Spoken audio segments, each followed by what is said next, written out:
Okay. Um, my name is Ploberger. I'm Austrian, but I'm living and working in Thailand, Bangkok, emerging power at the global level, promises and challenges. Let's start with an assessment. Uh, Wait a moment. Something in my screen. Anyway, oops, my screen is gone. Don't worry, Christian. Okay, here we are. Yeah. At first, is it okay? Can you see it? Yes. Um, the first place is make assessment, observe. We can observe a considerable transformation of BRICS from a financial market imagination to recognizable cooperation of emerging powers and developing countries. So there was already positive progress. I would argue inviting South Africa some years ago represents the first indication of structural change from a financial logic to a political logic, because based on the original financial logic, South Africa would not fit in. From a political logic, yes. So therefore, I argue there was a first change in the character of the BRICS. Basic for cooperation. What basic for cooperation can we identify? One is increasing the visibility of emerging and developing countries in global politics. Another one is increasing access to decision-making power within the global institutional setting. The next one is adjusting the international financial architecture and respecting national sovereignty, upholding national sovereignty, and support for multipolar world order is another criteria for cooperation, which was there from the very beginning. However, there was some recent addition, like the three-pillar approach. This was done by the 2023 meetings in Johannesburg the second time. And the three-pillar focusing on political and security aspect, on the economic and financial aspect, and culture and people to be aspects for cooperation. Once again, moving beyond the original concept of a financial market imagination.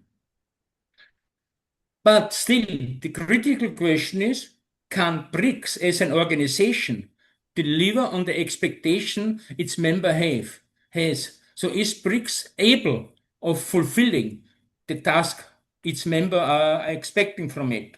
Because after all, influencing global politics is linked with the ability to speak with one voice, the ability to manage internal contradiction. Because the argument I say is internal strength generates external recognition. If an organization can speak with one voice on the global level, it will be more listened to.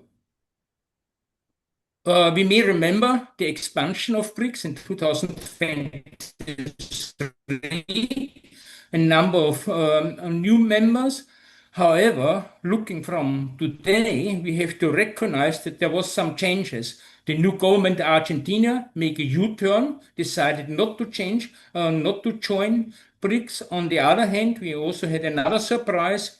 This year, Indonesia became a full member early this year. This was not expected back then. And in a, sorry, in addition, we also have a number other countries who joined, but the BRICS as an organization is attractive from the countries of the South. Internal challenge and external visibility. As I mentioned before, strong internal cooperation enhance external visibility.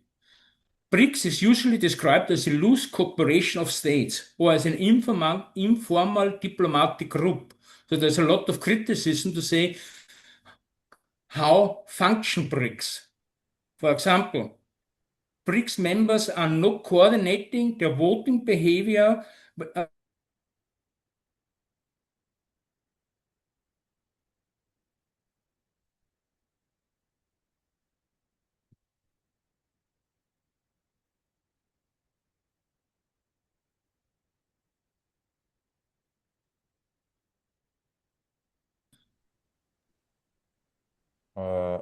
Can you hear me again?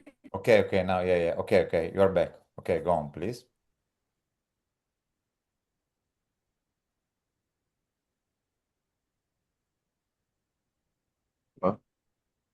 Can you hear me? Yeah, loud and clear now. Can you hear me? Yes, Yes, yes. yes, yes, yes, carry Okay. on. And the connection was this, there was a problem. Okay. Coordinating voting behavior of members in international organizations, argument from far north, or unable to convey different foreign policy interests into a shared foreign policy agenda was another argument. So some weakness of BRICS to speak to act as a strong organization. So therefore, international development could institutional development could contribute to a stronger recognition of BRICS in global politics. Yet, the prospect of transforming BRICS into an international organization is rather slim and almost non-existing, I would say. So far, they would date us. Because we should remember, international organizations representing a collection of rules and organized practices. They also generating an institutional logic of predictability. For the time being, it's not happened within BRICS. There's also implication because if an international organization developed, it limits the availability of choices for its members. So potential issue of overlapping with national interests of different members. And as BRICS states, BRICS is there to support the interests of its members. So that's another challenge because if the interests of its members are different, how BRICS as an organization will act. So enhancing internal coordination could enhance the impact of BRICS as a cooperation. But there's another issue, another related issue. What is its basic goals? So what want BRICS and what want the BRICS member? Do they want to have a change within or of the international system? This makes a difference. So let's take a look to it. Change within or of the international system. For sure, when we look to the BRICS statement, to the annual statement, there's a strong criticism of the existing global institutional setting. There's a demand for adjustment and inclusivity, so that emerging countries will get the place on the table. But there's also a strong commitment in the leadership annual statement and World Health Organization. So there's a clear commitment to them. So indicating this together indicates a demand for change within instead of the existing global institutional setting, I would argue. Therefore, it would be misleading to describe BRICS as a source of revisionism.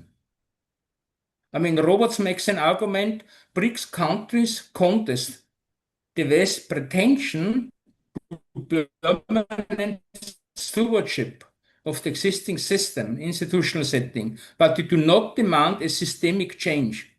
Stunkel also goes along this line, pointing out emerging countries aim to institutionalize their position, not challenging the norm of the liberal order, pointing out that the Asian Infrastructure Investment Bank and the BRICS-led New Development Bank strengthen the Global South position, but within the existing global institutional setting. So once again, change within and not of the existing global system. But when we think of global system, we also have to think what change we have to expect, because there is an anticipation that the actual international system, what we have now, it's changing. But the question is, to what kind is changing? Do we see just another constellation of polarity, another constellation of uni, bi, or multipolarity, or something different? So are we in the midst of another structural change at the system level, like in the aftermath of the Second World War or with the end of the Cold War? There are different opinion and consideration. Let's have a short look to alternative concept. One of these alternative concept is multiplex.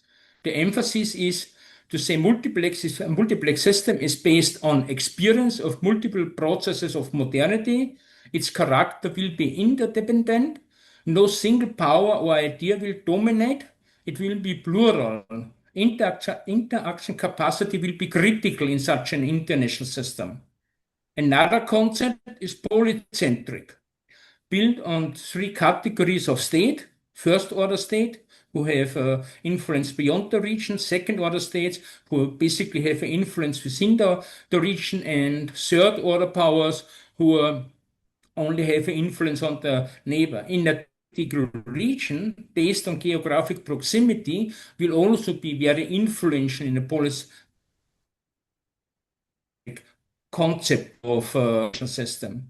Or another one, a third concept, multi-order, which is composed of cluster of states with different cultural and historical background, generates a set of different norms which underlies the international system. So this is different to polarity. That's another concept.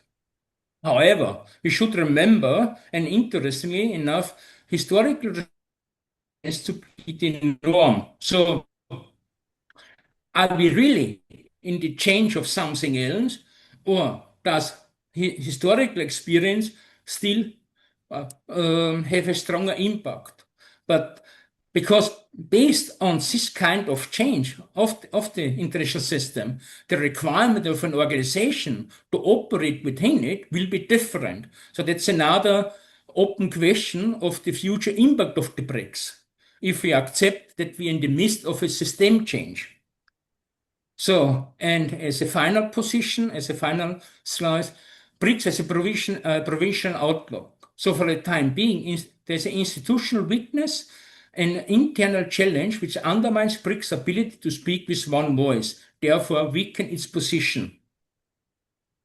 It's made some good progress when we look from where it came from institutional perspective, when considering its origin as a financial fantasy of an investment manager. Because remember, when the first time there was a talk about BRICS, not single political leader had any interest on it. This came out of financial sector. Indication of institutional development, it's managed to establish regular leadership meetings with leadership statements provided.